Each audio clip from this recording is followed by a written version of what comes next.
I attended the ceremony again, the crowd bundled against the chill. The groundhog emerged, hesitant under gray skies. Its shadow detached early, stretching not toward the light, but across the snow, toward my boots. People murmured about early spring. The shadow lingered after the animal was carried away, pooling darker than before. I stepped back. It followed without moving. They announced the prediction on the radio later. The shadow was still there when I got home, cast across my doorstep. It didn't need the sun anymore.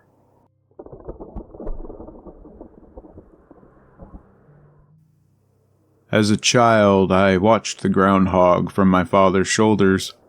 The same paw scar, the same twitch before the verdict. Today I stood alone in the same spot, grown, many memories behind me now. The animal looked unchanged, fur unmarked by years, eyes dull with repetition. Old photos in my album showed different dates, but the groundhog matches exactly. The handler's name changes each year, but the routine doesn't. It met my gaze briefly during the announcement. It seemed relieved when the applause started. The winter extends regardless. The groundhog endures.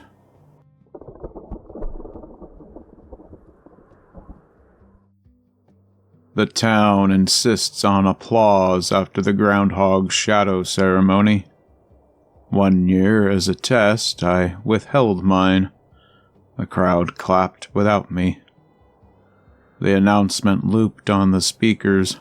Same words, same cheer. No one noticed the reset except for me. This morning I tried again. The shadow hesitated. Someone coughed the same cough.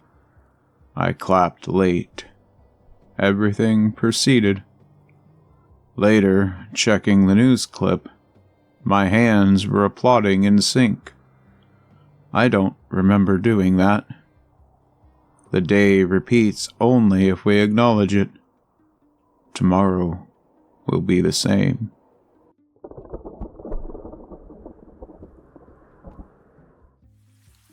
I booted up an old Elder Scrolls game after midnight, the familiar menu glowing on my screen. The in-game calendar read 2nd of Sun's Dawn. My phone showed February 2nd. An odd coincidence.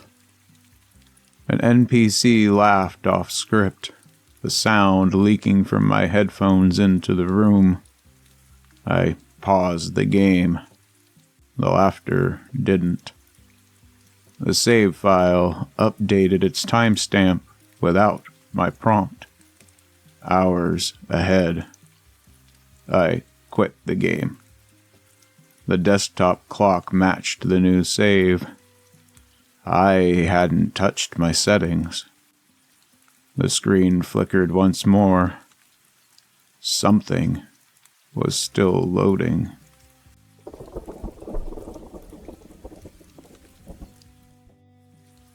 A notification popped up mid-game last night in my mod manager. Skyrim, nothing fancy installed. It listed observances for February 2nd. Offer cheese, rearrange silverware, ignore the whispers. I shrugged and dismissed it. This morning, my kitchen drawers were reordered. Cheese missing from the fridge. Laughter echoed from the vents, not the speakers. I checked the game logs. No mod trace. The date aligned perfectly. I don't play on the lore's Daedric summoning days anymore. The reminders arrive anyway.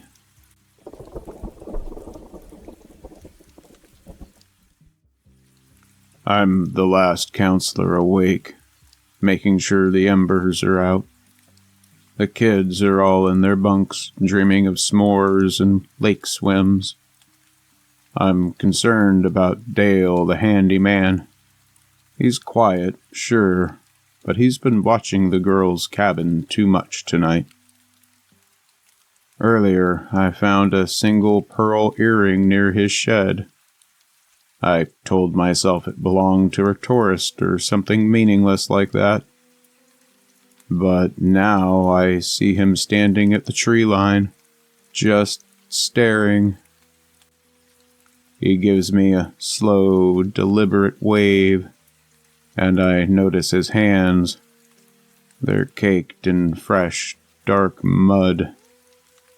But it hasn't rained in a week.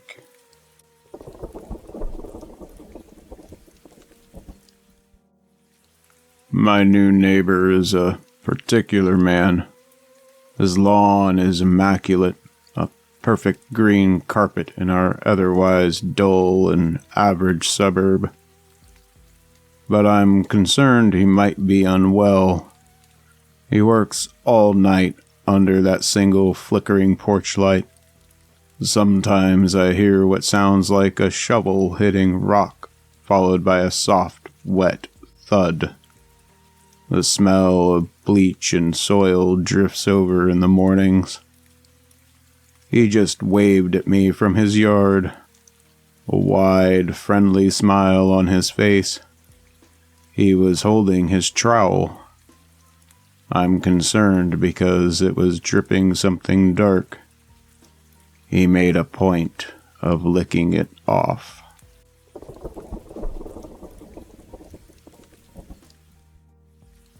I'm a bit concerned. A package arrived today, but I didn't order anything. There's no return address, just my name typed on a plain brown box. My heart pounded when I opened it. Inside, nestled in packing peanuts, was a mask, a pale, expressionless face that looked unnervingly like my own. I was about to call the police when my phone buzzed. A notification from my smart home security app. Motion detected in living room. I opened the live feed. A figure was sitting on my couch. They were wearing the other mask.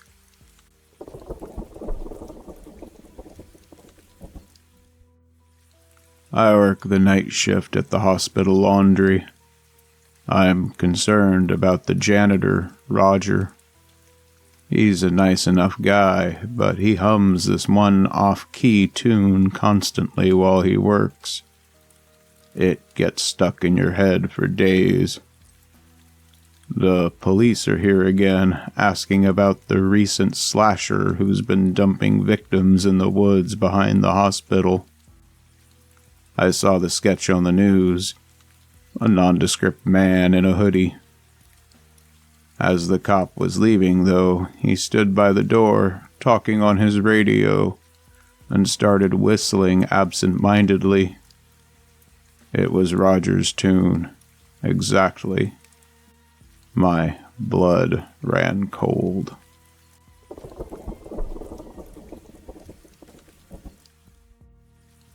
I noticed the pattern in the news reports after the third body. Every victim was found with the lights on, every bulb blazing, every switch flipped up. Tonight, my power flickered while I was showering. When it came back, every light in my apartment was on. Even the closet. Even the oven hood. I checked the breaker box. Nothing tripped. The front door was unlocked, though. Police say the killer wants to be seen, wants the scene bright. I just heard a switch click on in the hallway behind me. I'm standing very still in the dark bathroom because I think he's already decided this room needs more light.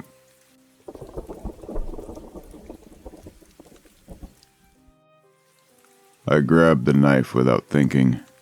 It was sitting on my kitchen counter, clean and perfectly placed. The handle was warm. Not room temperature, body warm. That's when I realized the back door was open. No sign of forced entry, no mess, just quiet. I heard breathing behind the pantry door, slow and controlled, like someone waiting for permission. The news keeps saying the killer brings his own weapon, but this one fits my hand too well.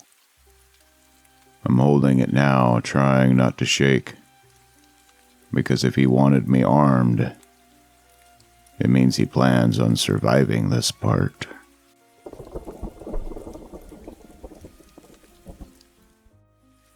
I wake up every morning to a spotless house, cleaner than I left it.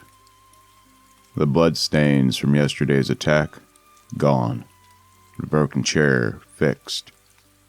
Even the smell is gone. Police say I imagined the break-in. They say that trauma fills in gaps. But I found a damp cloth hidden behind the dryer and a trash bag in the outside bin full of red-tinged water. Last night I stayed awake, pretending to sleep. I heard him moving carefully, almost respectfully. He wiped down the knife before leaving it on my nightstand, handle facing me, like a reminder that he knows exactly when I'm awake.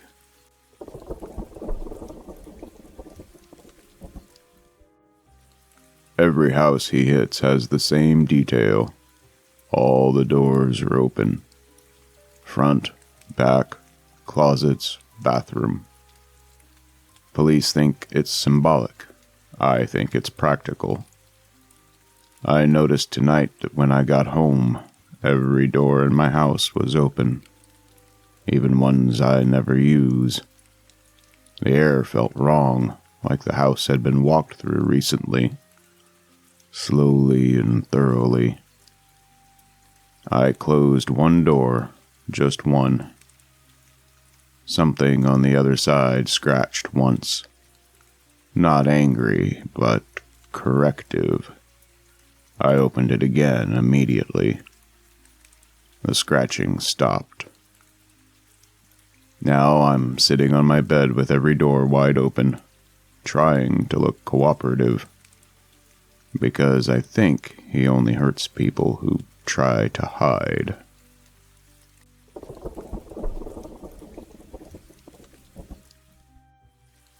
I double-check my locks every night. Deadbolt, chain, window latches. That's when he comes. Always after the final click. I hear footsteps on the porch, slow and confident. Police say he never forces entry, that victims let him in somehow. Tonight, I watched through the peephole. He stood there smiling. Not at the door, but at the lock, as if satisfied. My phone buzzed with a text from an unknown number. Good, now we both know you're home. The handle hasn't moved yet. He's waiting. I think the rule is simple. Once I unlock the door, he leaves. And once I don't, he comes in another way.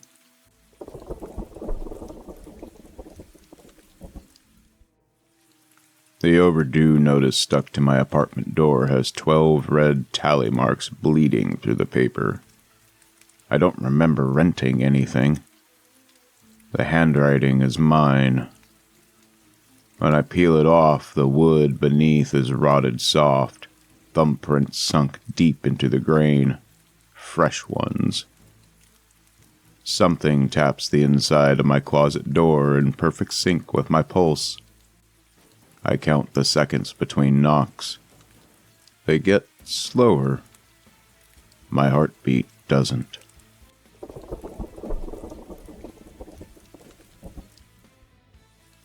I'm really starting to worry about the figure I keep seeing outside my window at night. He wears a tattered mask, clutching a gleaming machete that catches a street light. Last night, he slashed the tires on my car, leaving bloody handprints on the hood. Tonight, I heard scratching at the door like metal on wood, carving shapes into the frame. I called the police, but they found nothing. Just fresh gouges spelling out my name. He's getting closer, toying with me. What if he breaks in? I can't run forever. My legs are shaking just thinking about that blade.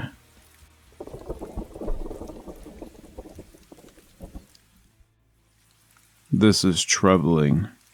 I've been followed through the city alleys by someone with a hooked knife, his breath's ragged behind me. It started after I bumped into him at the market. Now he leaves sliced fruits on my doorstep, rotting and arranged like warnings.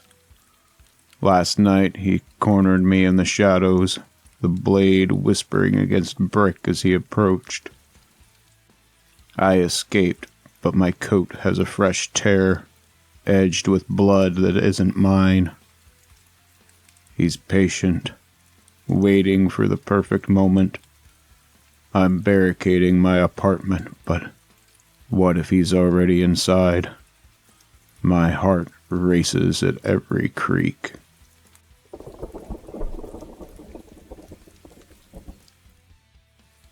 The peephole in my front door shows my empty hallway, but when I step back, something shifts. The angle's wrong. It's viewing my own apartment from inside. My reflection stares back, except it's smiling. Behind me, the real hallway light flicks off. The peephole darkens, and a key turns in my lock.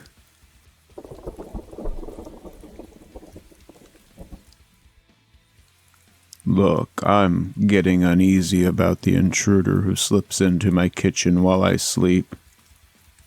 He uses my own knives, sharpening them louder each time. I woke to find vegetables diced into faces on the counter, one resembling mine with X's for eyes. Tonight he was there, silhouette in the doorway, blade raised high. I screamed and he vanished, but a slash mark scars the table. He's escalating, practicing on my things. What if next time it's me? I've hidden the cutlery, but he always finds more. Sleep evades me. Hunger mixes with fear.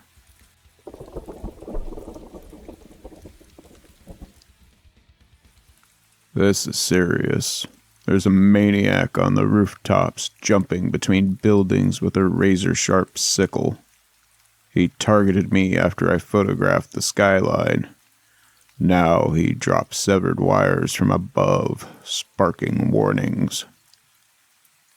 Last evening he descended, blade glinting as he swung at my balcony railing. I ducked inside, but shards of metal cut my hand. Sirens wail, but he's gone by then. He's climbing higher, aiming for my floor. What if he crashes through the glass? I'm drawing curtains, but shadows dance outside. The city lights betray me. He's watching.